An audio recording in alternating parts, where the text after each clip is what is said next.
A warm welcome, and we're glad you could join us for this week's edition of Oxygen of Democracy. I'm your usual host, Nikki Shabolio. Tonight, we host one of Zambia's most outspoken constitutional lawyers and public commentators, State Counsel John Sangwa. For years, he has challenged governments, defended constitutionalism, and shaped some of the country's most important legal debates. But now he's making perhaps the boldest move of his career. After launching the movement for national renewal, he set himself an ambitious goal, mobilizing 1 million Zambians who believe the country needs a new political direction. He now says that milestone has been reached and the movement is transitioning into a political party. Tonight we ask, what does this mean for Zambian politics? Is this the birth of a new political force? And what exactly is John Sangwa offering the nation? State Counsel, welcome to Oxygen of Democracy. Thank you. Thank you. Right. Viewers, you're watching us via DSTV, Gold TV, Topstar, Star Times, and Zuku. You can also follow the discussion on our Facebook page, Prime Television Zambia.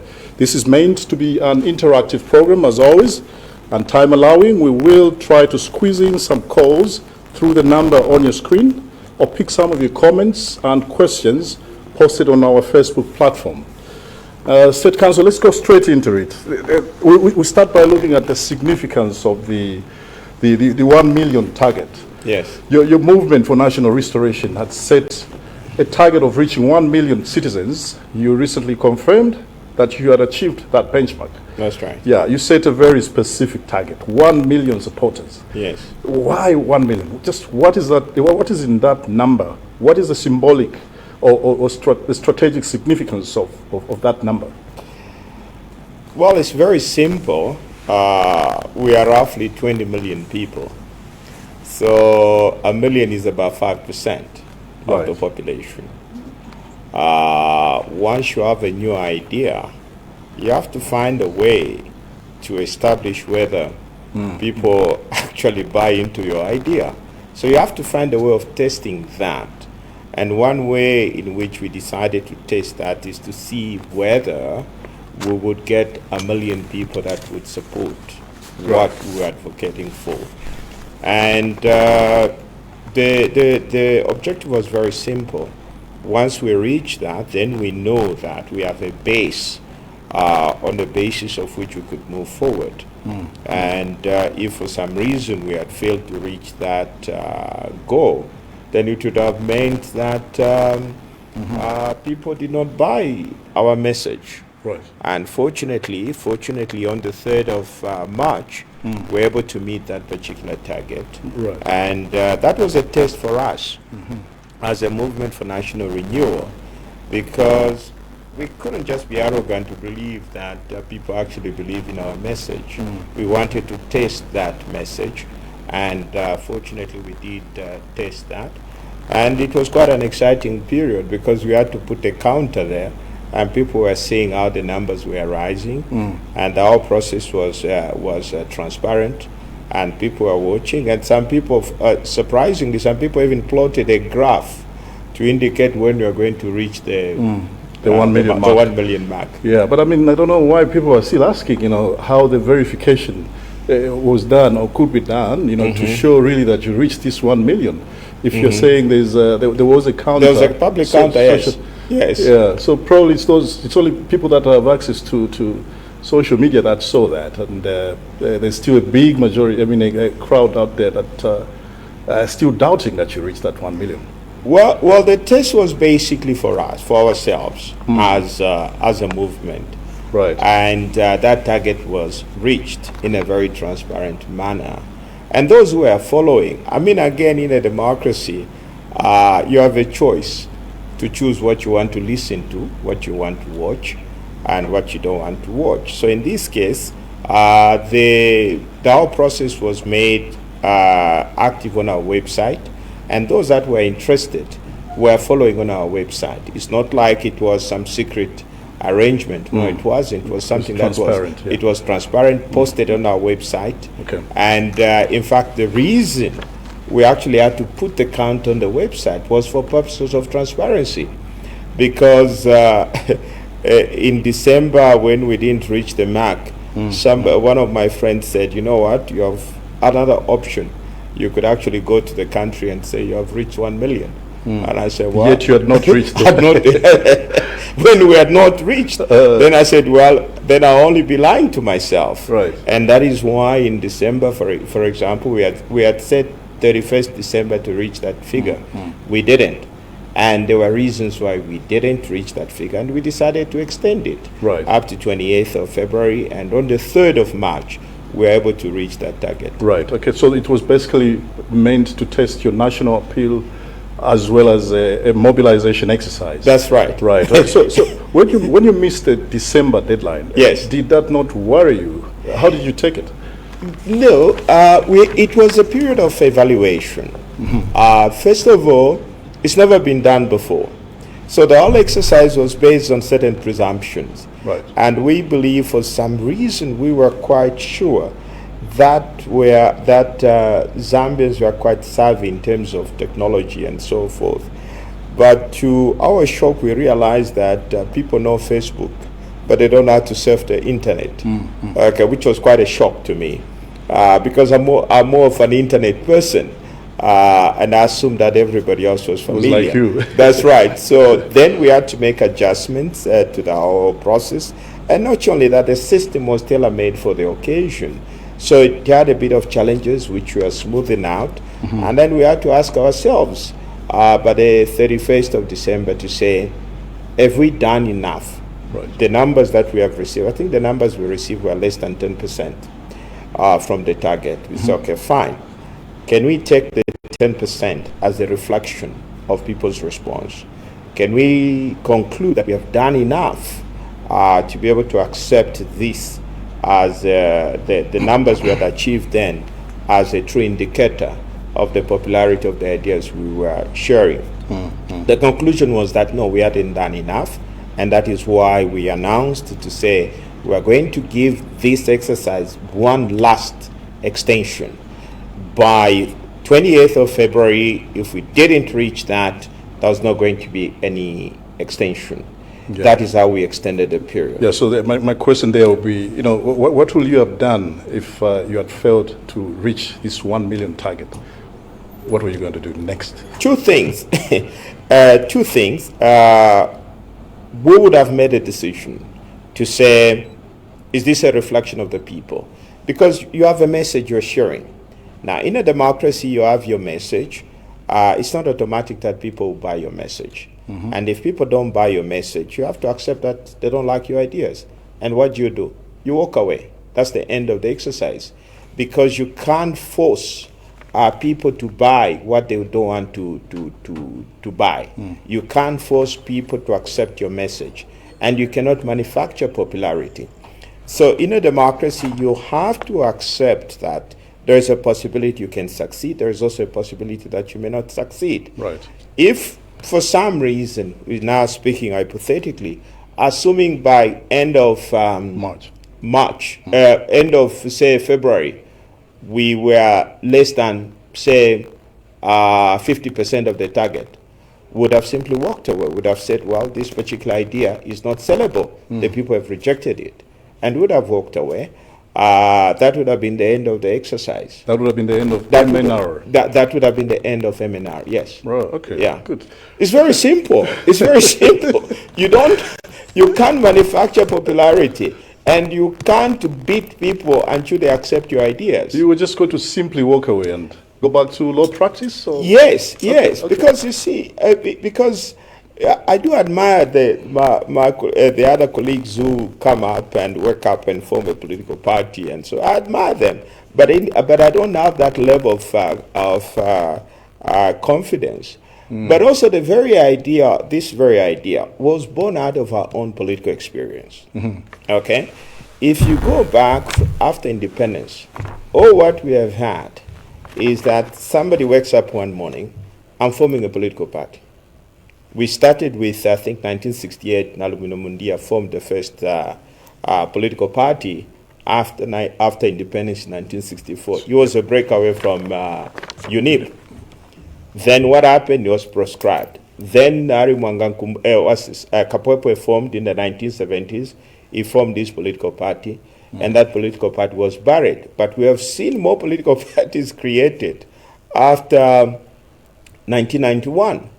Okay? So, but if you look at, there are more political parties created, and a lot of them have died without moving forward. And there are very few that have succeeded. So in such an environment, you can't just join the bandwagon. You can't. So you have to do things differently. Okay. Yes, right. yes. That was basically the rationale So for you that. said you were going to go back to law practice, isn't it? Yes, yes. Okay. I mean, you are offering, you see, here's the genesis of this particular interaction. Friends came to me and said, well, like you have done in your introduction, I don't think that there is any government that I have not sued. Literally every government in the last 35 years we have sued, fighting over the Constitution. So friends came up and said, why don't you consider offering yourself for public service? And I said, well, I have no problem, because first of all, it's a duty of every citizen to serve his country. But the question was, how was I going to do this? Okay? On 2nd of October, I issued a statement. I said, listen, guys, I'm willing to serve, but I can't do it alone. Okay? I can't do it alone, because no single person can actually transform a country. Of course. And the responsibility to transform a country is a collective responsibility. And then on the 12th of October, we issued a statement where we now announced the formation of the Movement for National Renewal, and we set the target of 1 million. And basically, what I was saying is that, well, I'm willing to serve, but if I can be joined by 1 million Zambians, I'm all for it. But if I don't get that number, then forget it, I can't do it alone. But fortunately, in this case, we reached that target. Good. And that is why now we're moving forward. Okay, let's move on. Yes. Now you've reached the target, the 1 Yes. million target, and announced the transitioning into a fully fledged political party. That's correct. So what happens next? Yes. What are the immediate steps Yes. towards this transitioning? That's Are we right. talking about party registration, national structures? Yes, all that. So that is now, you see, we have a pool. At least we're not starting from nothing. You see, the experiences with other political parties is that we perceive a political party like a tent. They put up a tent and hoping that people will come. Invariably, people don't come. Now, we decided to do it the other way around. Gather people first, then create a tent, which is what we are now building. So going forward, what we are now doing is that we are setting up structures around the country in terms of the political structures. And then two, we are working to try and make sure that we translate that 1 million into votes now. That is part of the exercise that we do. How do you do that exactly? Well, we have a data. We have those people that have entered their signatures, and then we have a mechanism in which we are able to reach out to these people to be able to say, we do expect that some may simply show support, some may simply say, okay, I supported the idea. So it's an ongoing exercise to try and make sure that we hold on to these people. The other point that we are trying... Are you writing them emails? Are you calling Oh, them? yes, we're in communication, yes. To hold? Yes. How are you reaching out to them exactly? We have emails. Most of them, a good number of them, they are on emails. All those that who have contact, who decided to register and then they have emails, we're able to reach them. The other point that we're also doing is, other than setting up party structures around the country, for example, we know, based on the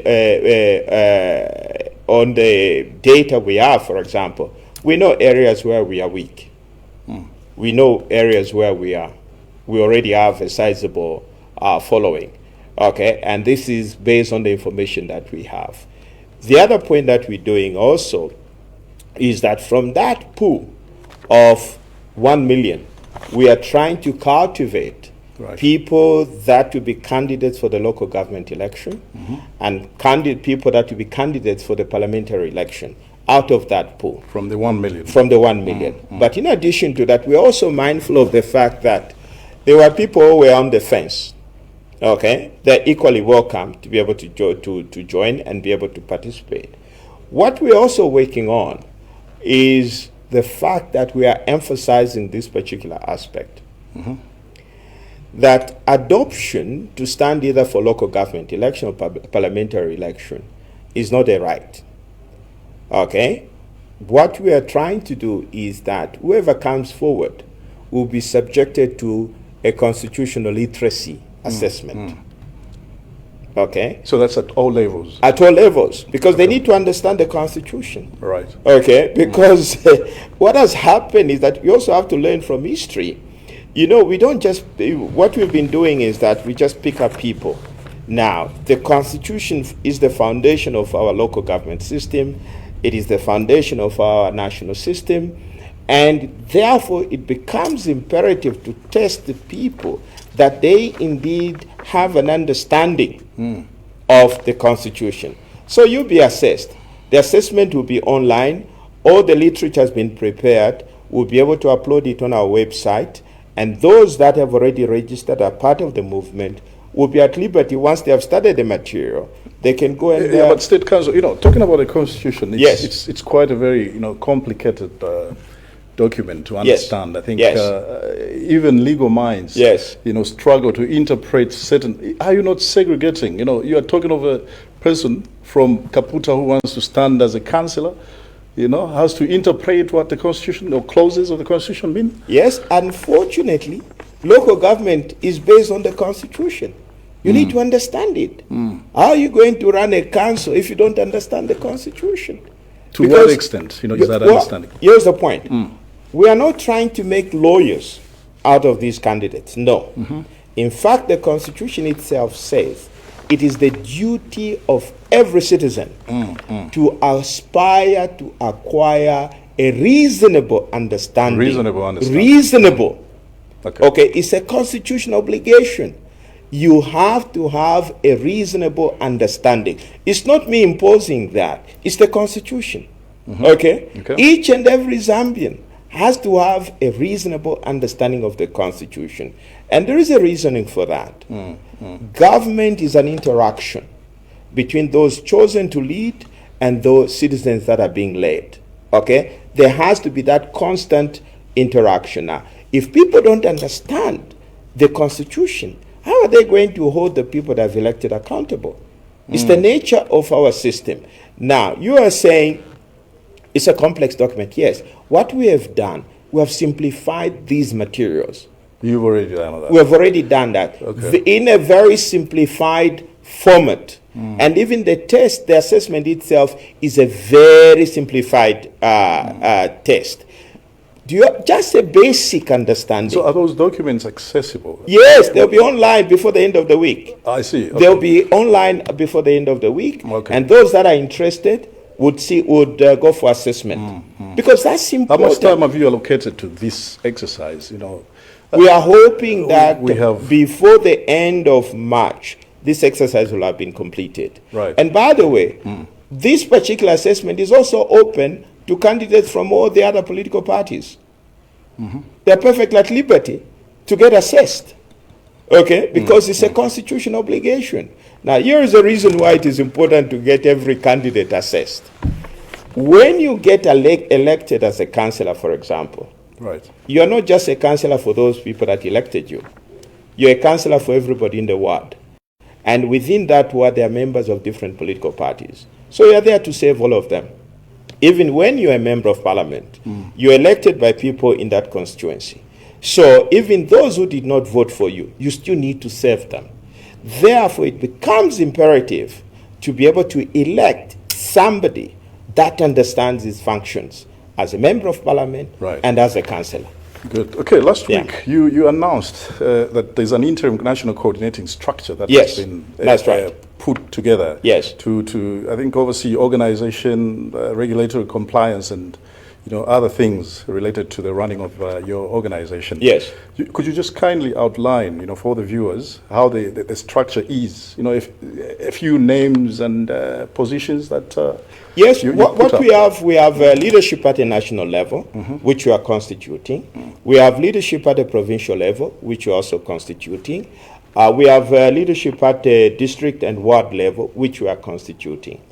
There are certain provinces where these structures are already complete. Okay, that's a clarification. Yes, there are provinces where this is already complete. There is one province where we're struggling. That is Western Province. Okay, the reason for that, there were some serious dynamics. For example, we were only able to get into Western Province in the month of February. Okay, that was, I think, on the 19th. That's when we were able to enter Western Province, to be able to talk to the people and make our presence. This was after the meeting with the Kuta and the Barose Royal Establishment. That's when we are now given the sanction to be able to go around the province, which we did, and we are continuing to do that. So there is where we need to do a lot of work. But the other provinces, we already have existing structures, which we have been building since October last year. And some are quite solid in nature, and others do require strengthening. Okay. Some names there. I mean, we know Madam Dolika Banda is with you. Yes. And there you are saying, we.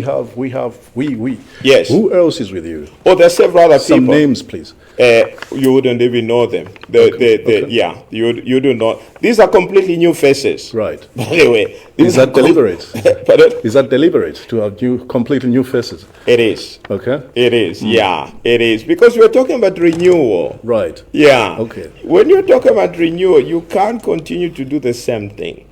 If you're talking about renewal, it means it has to be something completely new. So the entire leadership of the MNR that we're trying to put together is completely new, of people that I have not had any previous political interaction. They don't have the political baggage that is very common in this environment. Really, you just opened up an invitation to other, players from, other political parties. Yes. You say they could come through for that assessment. Yes. It's for assessment, not to join us. It's with the aim of joining, of course. No. So they're not completely new people. No. In terms, what I said about assessment, it is to assess their competence, to assess their constitutional literacy. So we have created this platform. It is not restricted to our members, but the other political parties, including UPND candidates, are free to take this test to be assessed as to the extent of their constitutional literacy, both at local government level and at parliamentary level. Okay. Yeah. Okay. So one major selling point for political parties is their manifesto. Yes. Yeah. We have not heard much. No. About your manifesto, particularly That's right. now that you have you are transitioning into a political party. That's right. We only have 4 months before elections. Yes. Yeah. I mean, what's the position on this? Very simple. Again, this is born out of experience, and I'm sure this will give me the opportunity to explain something. Right.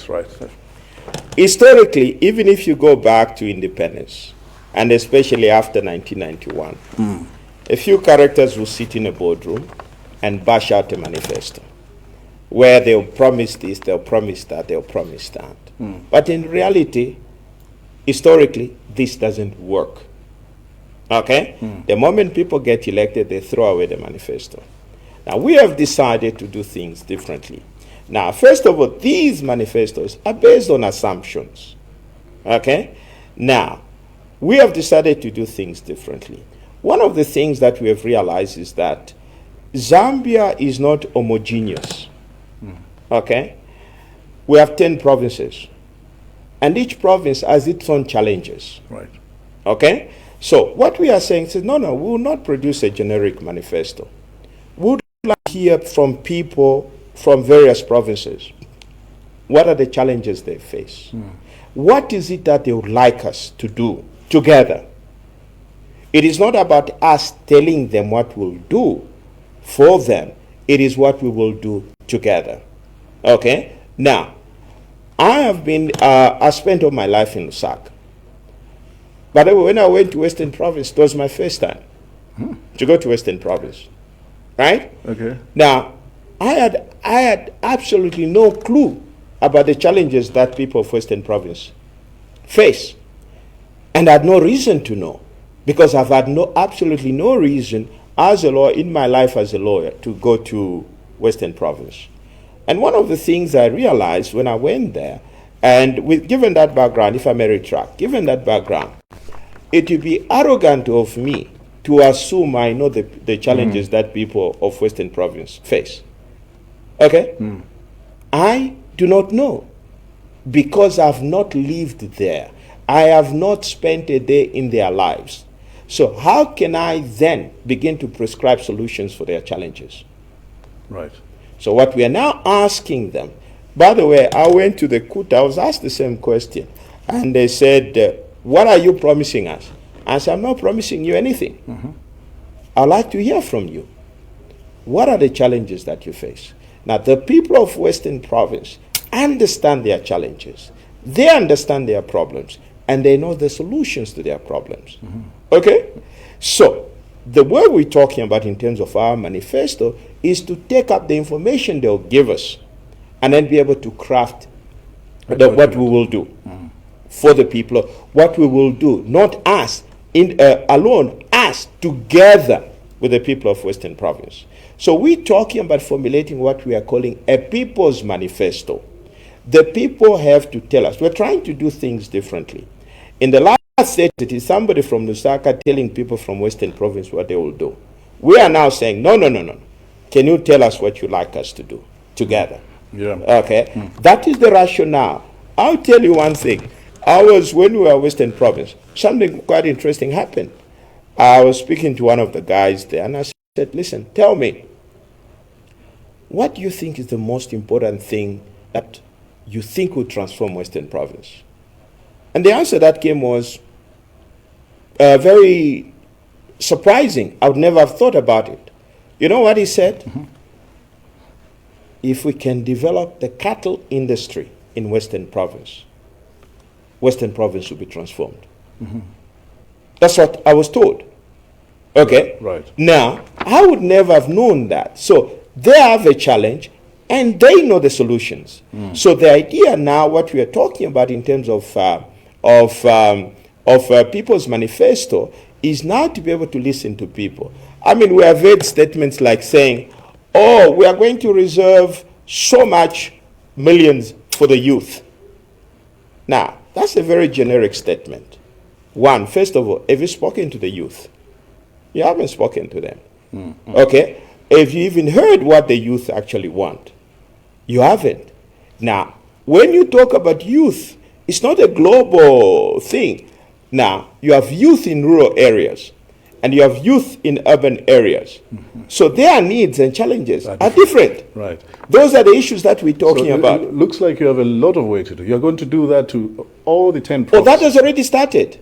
That has already started. We are working on What's that. the timeline like? Oh yeah, we should be able. The beauty by end of April, God willing, we should be done. And the document will be ready by? Yes, by then it should be ready. By end of April. By end of April, we hope to have the People's Manifesto. Right. Now, there's a difference between a generic manifesto and the People's Manifesto. A generic manifesto contains promises. A People's Manifesto contains commitments. We have identified the problem, we know the solution, so therefore there is a commitment. The beauty with the People's Manifesto is that people have told us exactly what they would like to see happen. Okay? So therefore, performance is easy to track, to say this is the commitment. One other interesting thing I'll tell you. Right. We went to Senanga, and we asked, what's the main challenge here? One of the young girls said, water.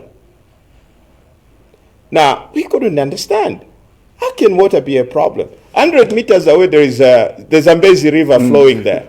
Okay? So, these are things I wouldn't know. I would not have known until I traveled to Senanga. So, it is important to respect the people. And here, you see, people are not foolish. They know their problems, and they know the solutions. So what is required is to listen to them. So a People's Manifesto is from the bottom up. The generic manifesto, they are from the top down. Right. And the last 30, 35 years, they have never worked. That's why we are trying something new. A different way, huh? Yes. Okay, right. Let's move on. Political party mobilization is an expensive Yes. venture. How do you just hope to raise funds Yes. for this? Or maybe you already have some wealthy backers already in the background? No. How do you hope to raise Again, we are funds trying for to all do these it. things that you're We are trying outlining? to do it differently. First of all, here's the point. All the exercise that we've done from October to date has been done by volunteers. Okay? It's been done by volunteers. Because we've been saying to the people, to say, listen, this is our country. Now, you don't expect me to clean up the mess alone, but let's come together and work for our country. And that has worked. So far, it has worked. Now, even in the next period, we are also saying, you know what? We have a collective responsibility to fund this campaign. Okay? And we are saying, when I go to a big funder, ask for money, you know what happens? Yep. I'm captured. We are captured because there's no free lunch. Okay? Because that big funder may give the money. Now, when he gives the money, this money is not for free. It's not for free. And what will happen is that for them it's an investment. They'll have to find a way to get back this money. And this is what has happened in the last 30, 35 years. Right. And that has never worked. And that is why we're trying to do things differently. We are asking Zambians to say, you know what? You want us to work for you, then you have to fund this particular campaign. Now, if we are funded by some big wealthy funder, we'll work for that person because you will have literally bought the election for us. We are now saying, you know what? We are working for you. Now, we believe we'll raise the money. We will start this exercise before the end of the week to start raising the money. Or what we're asking every Zambian, you need to have a stake in this enterprise. It doesn't matter how much money you have. It can be 5 kwacha, it can be 10 kwacha, it can be 20 kwacha. And we have set a maximum. In any 1 month, you can only give us a maximum of 20,000 kwacha. And the following month, you can give another. You can give 20,000. another 20,000. The reason is we don't want anybody to come up to say, I'm the major donor, as a major funder. Yeah, no. but I can still become the major funder if every month I'm giving that 20,000. Maximum. Yes, Maximum. maximum. Yes, there'll be many of you. And it comes back to the same thing you're trying to run away from. No. What we are doing, first of all, here is a major difference.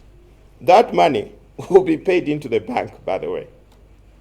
To go in the bank. Well, which account is that? Yes, there'll be a bank. There'll be an account for the party. Okay. Okay, you won't pay it to me. Okay? It will be paid into that account, and every week we'll give a report to the Zambian people to say, this is how much you have received, and this is how much you have spent. Okay? We'll be accounting for this money. Every ngwe will be accounted for. That is what we intend to do. Now, what we have set up is the maximum anybody can donate. Okay? So that anybody can donate 50 kwacha, 100 kwacha, such as they have, they should be able to contribute.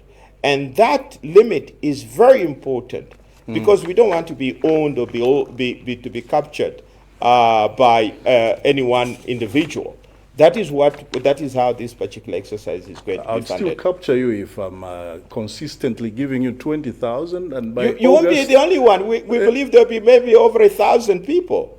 Over 1,000 people that will be able to give us that. Okay? But the beauty is that this money goes into the bank. Isn't that an assumption now? That there'll be so many giving 20,000? Oh, yes. No. It's not an assumption. First of all, during this period, I'll give you an example. During this period that we've been talking about, we have received so many offers. Tell me where I can give my money. Tell me I'm ready to contribute. We have had so many people. So raising money is not a problem. We don't have a problem with that. And all these people have been saying, you wait until we put the mechanisms in place, then you start your donations. So we have now reached a stage whereby now we'll be ready to, before the end of this week, we'll be ready to start receiving those donations.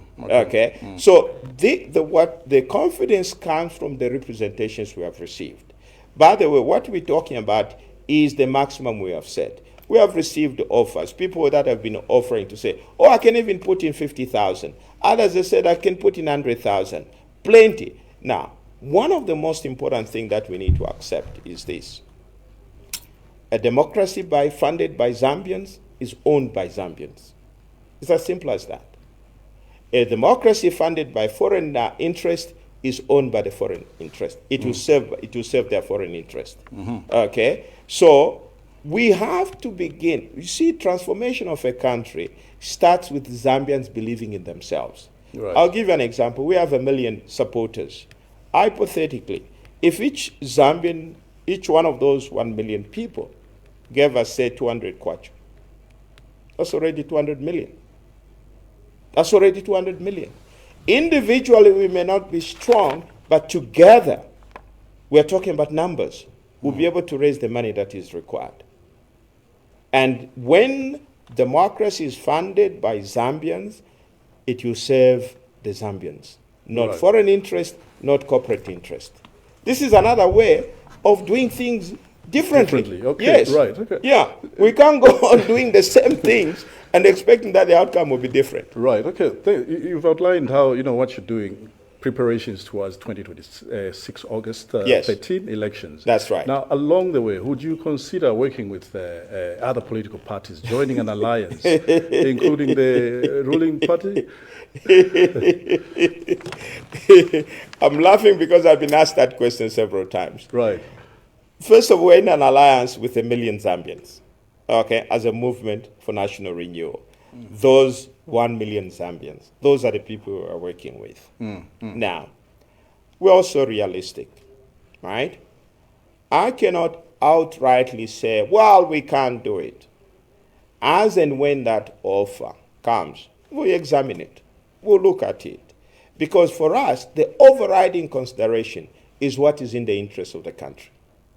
If working with other people can be demonstrated to be beneficial to the country, we'll do it. Okay? Because for us, it's not about me, John Sangwa. It is about the country. For me, what is the overriding? I didn't leave the comfort of my practice, okay, to further my own personal interest. No. I left the comfort of my practice to work for the people of Zambia. But if there are people out there who share my conviction, who share my beliefs, okay, I have no problem working with them so that we can push this country forward. I have been troubled that a country like Zambia, blessed with so much, and yet it is so poor 60 years after independence. That is a tragedy. So would you accept, if that offer came, Yes. to work under any other person? No, but this is what I've just answered. I can work, provided there's an overriding consideration here. The question is, how will this arrangement benefit the Zambian people? If it will benefit them, the answer will be yes. Okay? If somebody can demonstrate to me to say, you know what, you going in an alliance and working under somebody, this is how it will benefit the republic, we have no problem with that. We'll have no problem with that. Because at the end of the day, the most important constituency we are serving, that we created this movement for, is the Zambian people. Right. So if it will benefit the Zambian people, no problem. But there's also another caveat there. There must be some shared values, some shared principles. Ideologies. Okay? So, forget about the ideology, but just the values, principles.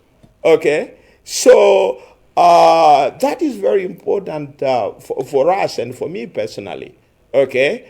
Because I don't believe that you and I can work together if we have differences in terms of values and principle. We can't. Right. Yeah. Okay. So, but to answer that question, the overriding concern is Zambia.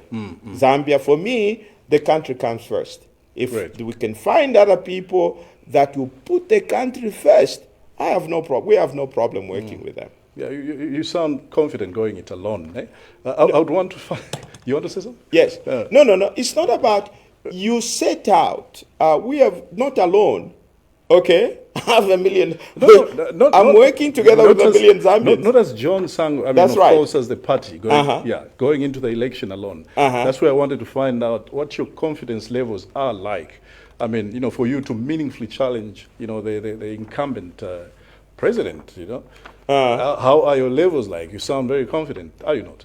Yes, we are. Well, first of all, you wouldn't be, you don't get into these things if you're not confident, right?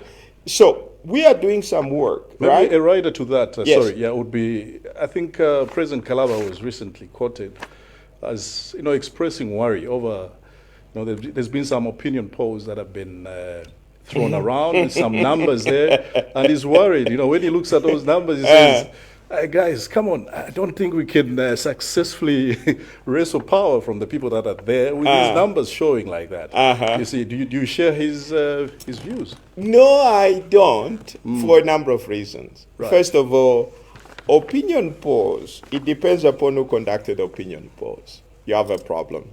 And even if you have opinion polls done, it is how you interpret them. Okay? Right. There is this notion of splitting votes. Okay? Anybody advocating for that, it means doesn't understand the dynamics of how our system works. Okay? First of all, we have to understand one thing. This is a democracy. Okay? You cannot limit the number of political parties. You can't. If anybody feels that he can make a difference, you can't stop him. It is a constitutional right for anybody that feels like to set up his own political party.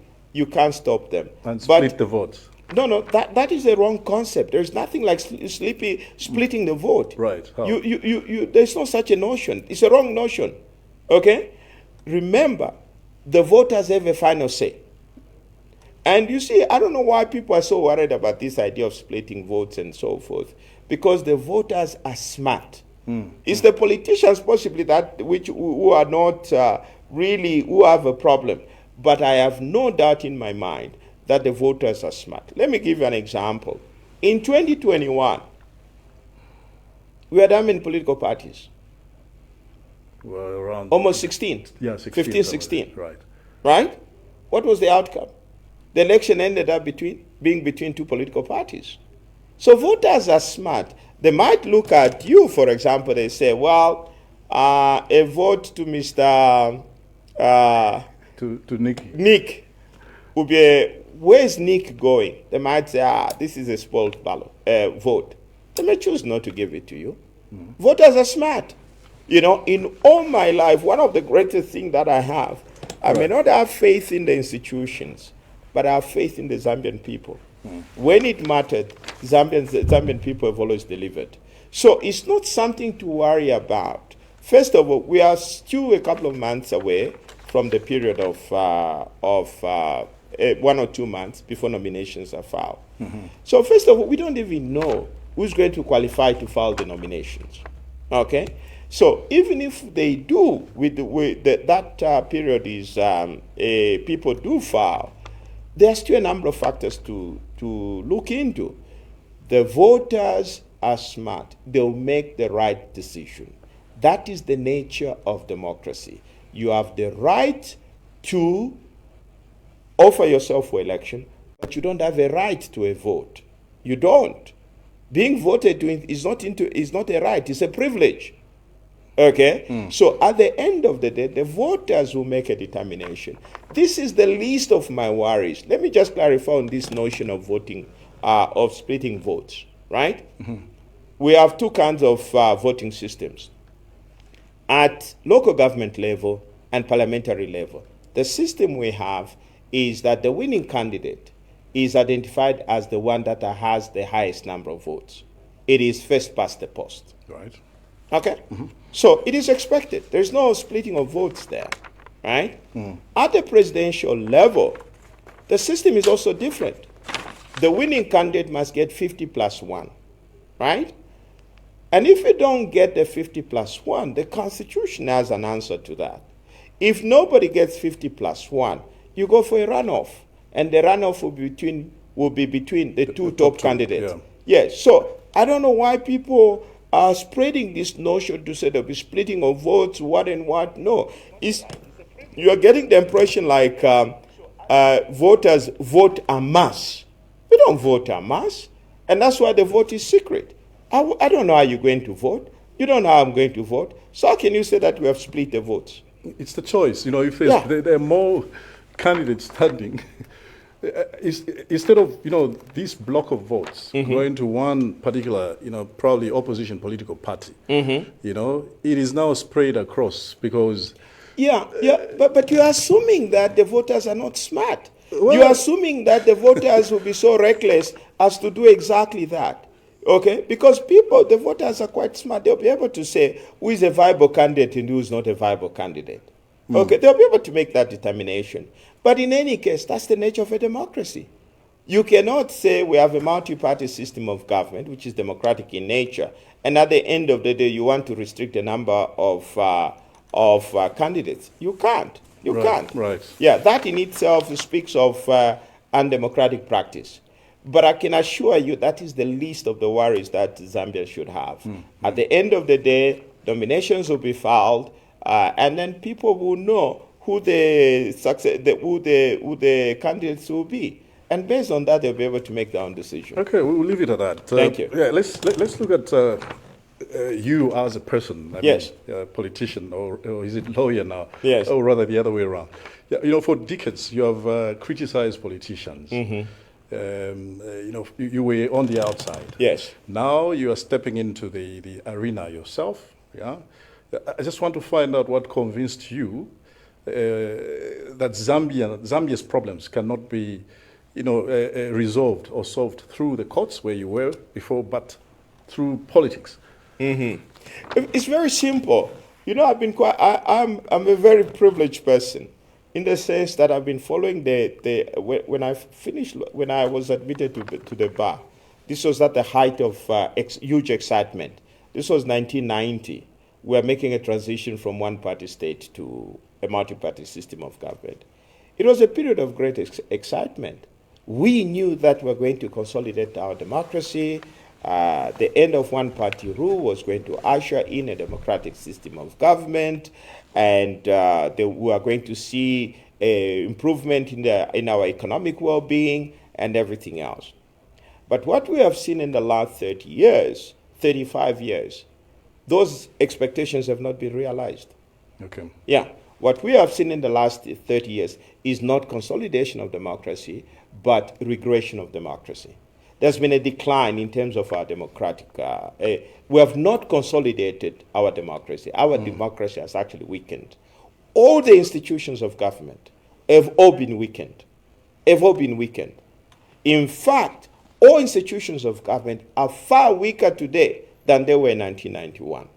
And the number of cases that you've talked about is a testament to that effect. And I've looked at my career.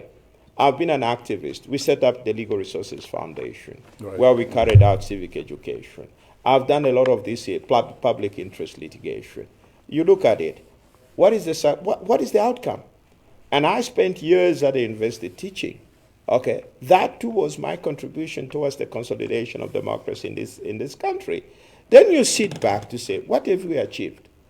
We are far worse today in terms of all our democratic credentials than we were in 1991. Then I look at myself, I say, well, should I just continue doing the same thing? The answer is no. Yes, I made the decision to say, okay, fine, let me try, enter the political arena. Maybe there I can make a difference. Because there's no point in doing the same thing and then the outcome is still the same. Yeah. That is why I made this decision. It's a huge sacrifice for me. And the critics would call it a risk that you've taken. You have built a reputation as a big legal mind in the country. Yes. And they fear for you. They say you might just end up losing, this that you built all the years. You must understand, I love my country, right? I'm prepared to make the necessary sacrifices. Okay? I'm even ready to sacrifice even my own life for the good of the country. Okay? But you must also understand one thing. There is no country on earth that has ever been transformed without sacrifices. Okay? This is what Zambians need to understand. Okay? The responsibility to transform this country will not fix itself. It will require a couple of brave Zambians to be able to stand up and be counted. And let me also say this. Whatever you exchange on WhatsApp messages, I know all these messages, WhatsApp groups and so forth, whatever you do is useless. Okay? Zambia's problem is not lack of ideas.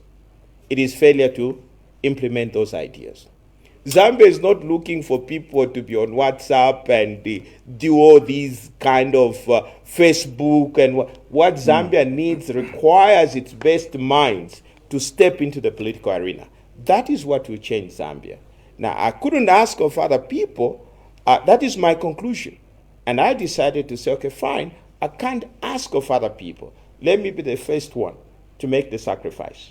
Okay? In the hope that other people also make similar sacrifice. But I can tell you, no country in the world has ever been transformed to the exclusion of its best brains. That is why we go to school, so that we can understand these things.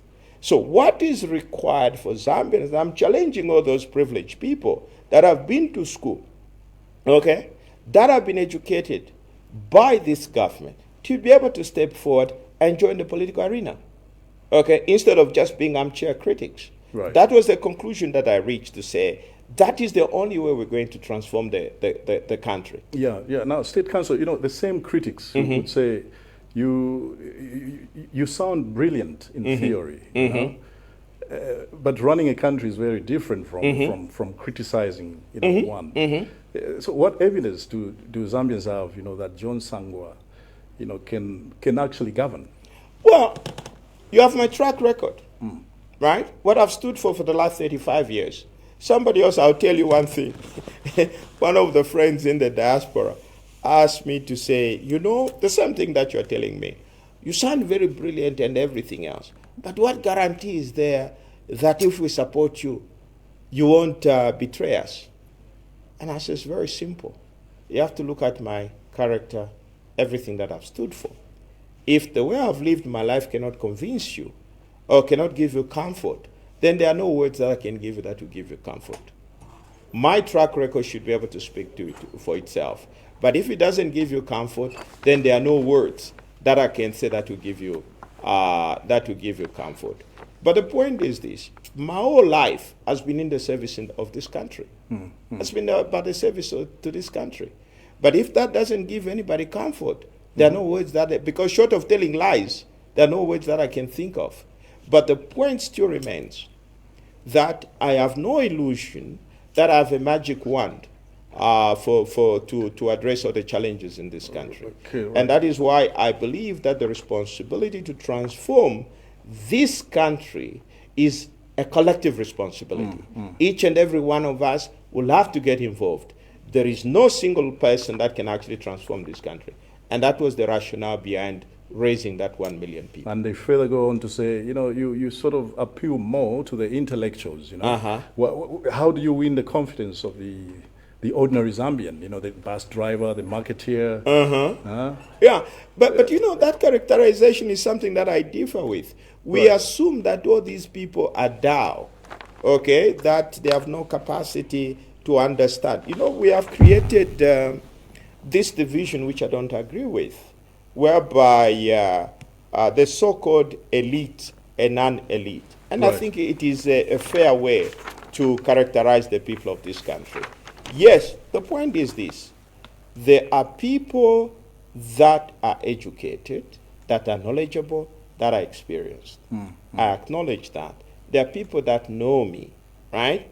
But I do expect that those people that know me will be able to vouch for me to those people that may not know me, okay? Because there is no one in this country who would say is known by everybody in this country. No one.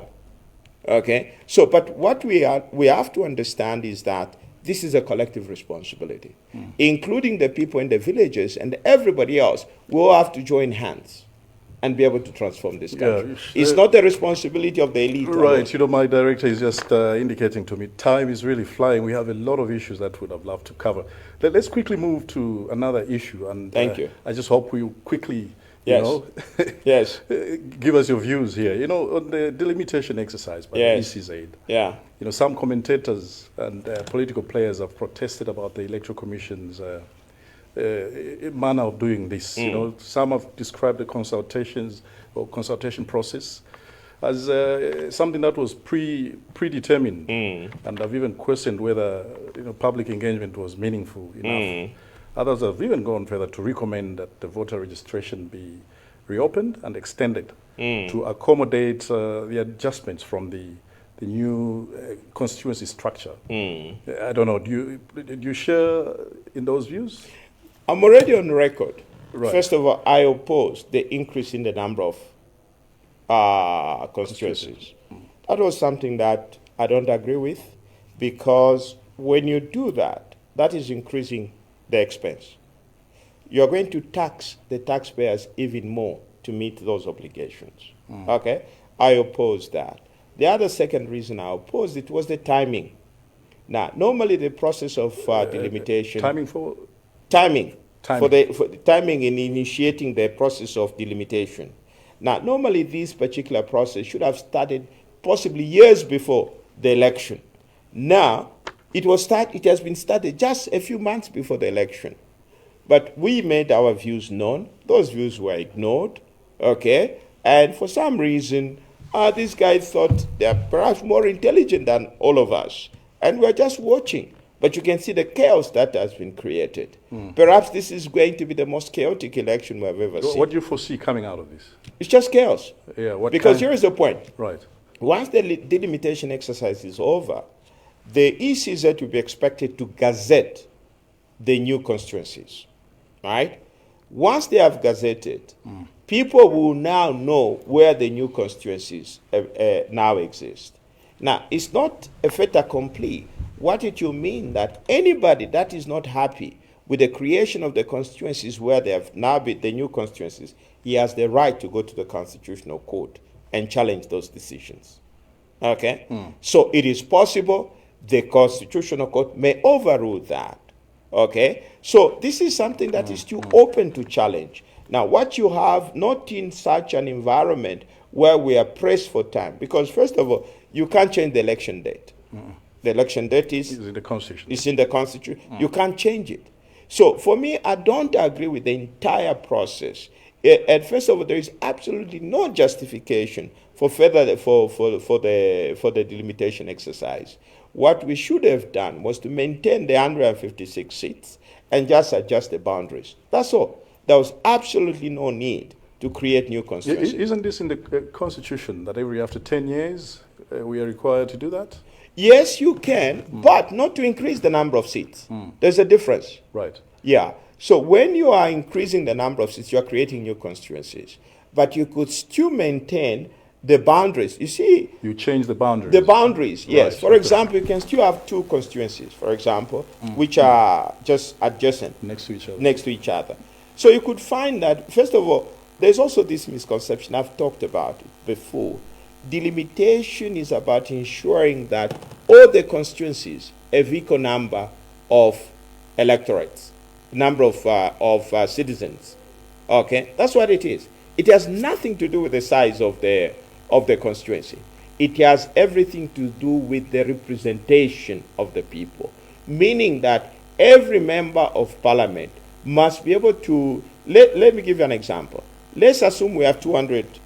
To say we have 150 constituencies. We have 15 million people. Right. What the delimitation exercise would require is that you adjust the boundaries such that each one of those constituencies has plus or minus 100,000 people in each constituency. That's what it is. We've never achieved that. I think in the entire history of the country, yeah, it has never happened. No, but because you see, because politicians play around with these things. Right. So that is the rationale. Because look at it this way.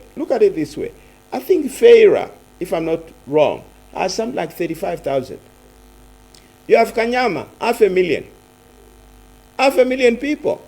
Now, and even this very rationale to say constituency is good for development.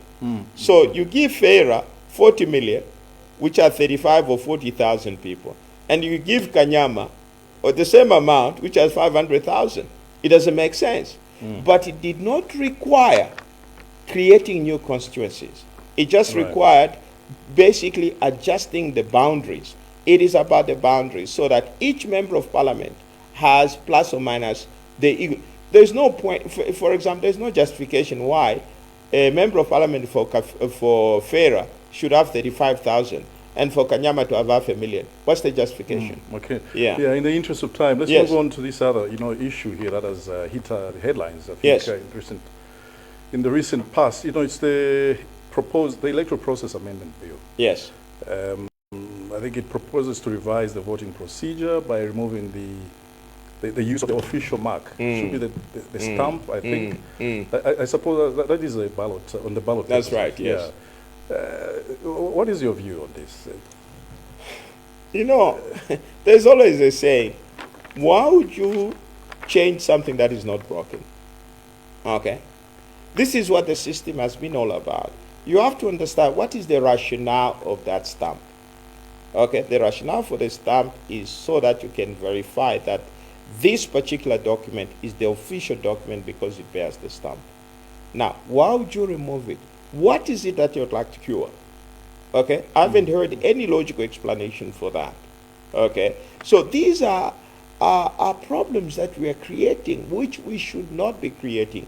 We have other bigger problems that we should be focusing on, rather than inventing new problems, which are completely unnecessary. I do not subscribe to that position. You should have left it as it is. You should leave it as it is. Leave it as it is. Yeah, I think one of your foundational commitments, you call them, right? Yes. Is that you intend to uphold and protect the independence of the judiciary That's correct. and all constitutional oversight institutions. That's right. I was just wondering why this is of concern to you. And then tied to that, the appointment of judges by the head of state. How would you propose it's? Do you agree with the way it's done? No, I First don't. thing, and how do you propose that it be done? Let's say you got into office after. First of all, August. one of the things that we have to do is that, like I said earlier on, all institutions of government are weak. Okay? Right now, there is no single institution that can constrain the president. Okay? There is no institution that can check the excesses of the executive branch of government. They're all weak. Basically, the National Assembly has become a rubber stamp for the executive branch of government. The judiciary has become literally an extension of the executive branch of government. But that is where the chaos comes from. Okay, all these three institutions are supposed to be independent. They're supposed to check on each other. So what is required is to be able to strengthen these institutions. You're talking about appointment of judges. One of the things I've always advocated, and I've even gone to court for that, is that we need to change the method of identifying the prospective judges. Right now, the system of identifying judges is not transparent. You just find the list of people that have been nominated by the president, subject to ratification by the National Assembly. What I've advocated for is that people should go through a very transparent interview process, okay? So that we know who is this judge who is this person that is being called to be a judge. And judges also need to know. I've argued, for example, that there is no single judge in this country that can say, me, I was independently appointed. None. Because there's no transparent and independent system of appointing them. Okay, there is not. So we need to strengthen that. So who's going to interview those judges? There is already. Who appoints that panel? Yes, the problem is not so much because the system is this. You have the Judicial Service Commission, okay, which is the body responsible for identifying the judges, okay? Then, based on that, they're supposed to make recommendations to the president. Then the president is supposed to choose whatever from that pool of judges he should be able to nominate. Now, that particular system is fundamentally flawed. What is required is to be able, before you can come up with a list, you have to make sure that, first of all, when there is a vacancy in the judiciary, that vacancy must be advertised so that those that believe are eligible can apply. Those that have applied should also go through a transparent system. Apply to the Service Commission.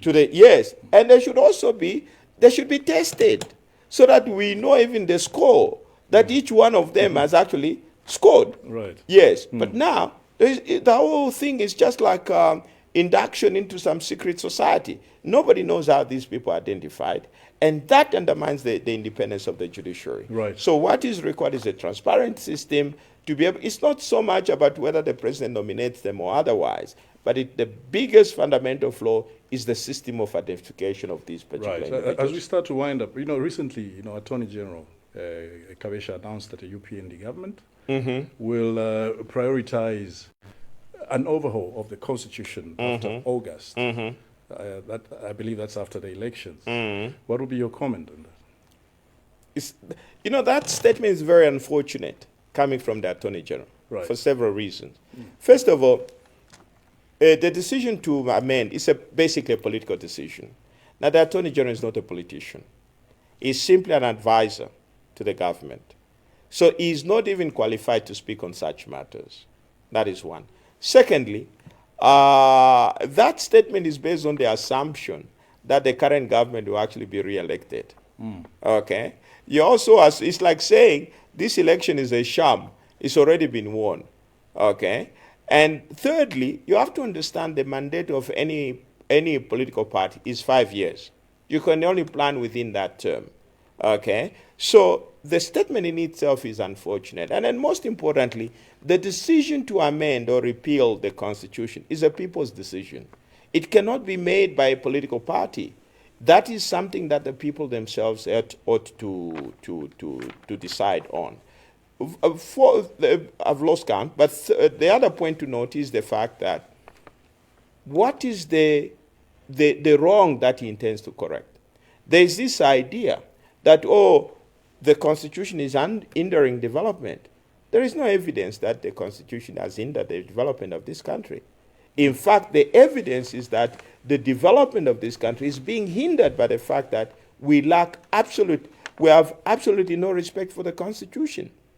Okay? So that statement in itself is legally unsound, and it is rather very unfortunate because it's coming from a person that is not even suited to make such a statement. It's not his job to make such pronouncements. Right. And then one other issue Yes. that I would want you to comment on before we go Yes. is the declaration of assets Yes. by the president, the ministers, and all these other public office holders. What really is the problem at the moment, or what would you suggest is done to cure whatever inconsistencies that could be there? It's not even a question of inconsistency. Whatever argument you may have about the law, but the point is that law or no law, there should be. This is something that you should do on your own. Okay? Because you see, fighting corruption is both a legal and a moral obligation. Right. Okay? So even if, let's say, somebody is saying, well, the law doesn't require to do A, B, C, D, but you have a duty to disclose to the people. Okay? In the case of the president, what is required, for example, will people be filing nomination papers? There is that declaration of asset, that declaration that you make. And that is all what is being asked for in relation to the president.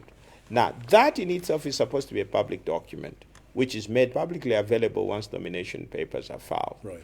But even if, let's say, we forget about that, it is just a matter of common sense. If you're serious about fighting corruption, to be able to demonstrate, to say, you know what, this is what I came into before I came into office, and this is what I'm going out with. Okay? There should be data to be able to verify that. Now, when you don't declare, so what it means is that we have no reference point to be able to check what you had when you came into office and what you're living with. Now, if you're serious about fighting corruption, this should be a non-issue. It's something that should be automatically happen. Now, the fact that it's not happening is a problem in itself. So does that imply people that are not doing that are not serious about fighting corruption? No, they are not, obviously. Yes, you're not. That could be the main reason. Yeah, you're not serious about fighting corruption. Right. Very simple. State Council, maybe lastly, Yes. 4 days ago, we marked 9 months with former President Edgar Lungu remaining unmarried. After his passing, the situation has raised serious national questions. I'd like to find out from a constitutional and moral point or standpoint, What does it say about the nation where a former head of state remains unburied for so long? I've commented on this issue, and Yes, maybe but, this is something that would be a subject of more detailed discussion. But let me put it this way in summary. The fact that this particular situation is obtaining, it shows lawlessness. We have no respect for our own constitution. First of all, the government should not even have initiated that action in South Africa. It should not have been initiated. You mean the court action? The court action. It should not have been initiated. Because I'm asking all those that have access to the Constitution to be able to check, I think, Article 7 of the Constitution. Article 7 of the Constitution talks about what constitutes the laws of Zambia. The laws of Zambia include the Constitution, acts passed by Parliament, and also customary law, right? Now, the Constitution is silent on what happens when a former president dies. There is no law which provides for what happens to the former president when he dies, right? Unlike, I've given an example, in a country like Tanzania, there is actually specific law which governs how a former president, whether a serving president or a former president dies. There's a clearly laid down procedure, right? So we don't have that. Now, government is clinging on to practices. Practices do not constitute the law, okay? So in the absence of a statute, you fall back on customary law. So what should have governed President Lungu's situation is customary law, which is recognized by our constitution as law. So what now should have happened is that in the absence of an act of parliament, in the absence of a law passed by parliament, in the absence of the constitution being silent, and in the absence of a statute regulating that, then you fall back on customary law. Yeah, this issue should have been resolved. What does that say exactly, customary law? It means whatever was going to happen to President Lungu was going to be managed according to his customary law. Simple. Yeah. So you cannot say, like the government has argued, to say, oh, we should have followed because this is procedure. No, procedure is not law. Okay, procedure is not law. We are not talking about a mayor, person. It doesn't matter. It doesn't matter. This is what the Constitution says. Now, our biggest problem is we have no respect for the Constitution. Okay, we don't do things because this is what I want. No, you do things. You ask yourself, what does the law say? We may not like it, but what does the law say? Article 7 tells you what the laws of Zambia are. Okay, in the absence of a statute, you fall back on customary law. That customary law is law. And that is what the President Lungu's situation ought to have been governed by his customary law. Now, not what government has done. Initiating that action in South Africa, that was completely uncalled for. That should not have happened in the first place. So what should we do? What should the country do going forward to close this chapter? Simple. Enact a statute so that this issue is properly addressed. I know there was an attempt to try and rely on the case of President Kaunda, which case my firm was able to do. That case is not precedent. It's not precedent. It didn't deal with the substantive issues to that effect. Okay? So in the absence of a statute, because this is something that has happened again. So what is required? By now, if we were serious, we should have been talking about let's pass a law to regulate how a former president is supposed to be, whether a serving president, if a serving president dies in office, what we should do, or if he dies after leaving office, what should happen. So that these things are clearly set out in legislation. Right. If we are serious, that's what we should be talking about. Yeah, but in resolving the current situation, what should we do? It's very simple. It's very simple. Go back to customary law. It's not like a situation which is void. There is a law. So the government should back off. Back off simply. Right. Allow the family to continue based on African customary law. Well, good. Yeah. Thank you, State Counsel John Sangwa. Thank you for joining us tonight. We wish you all the best in your new political chapter. Thank you very much for this opportunity. Thank you. Thank you. Thank you for watching Oxygen of Democracy. And from me, Nikki Shavolio, and the production crew. Till next week, it's good night and God bless.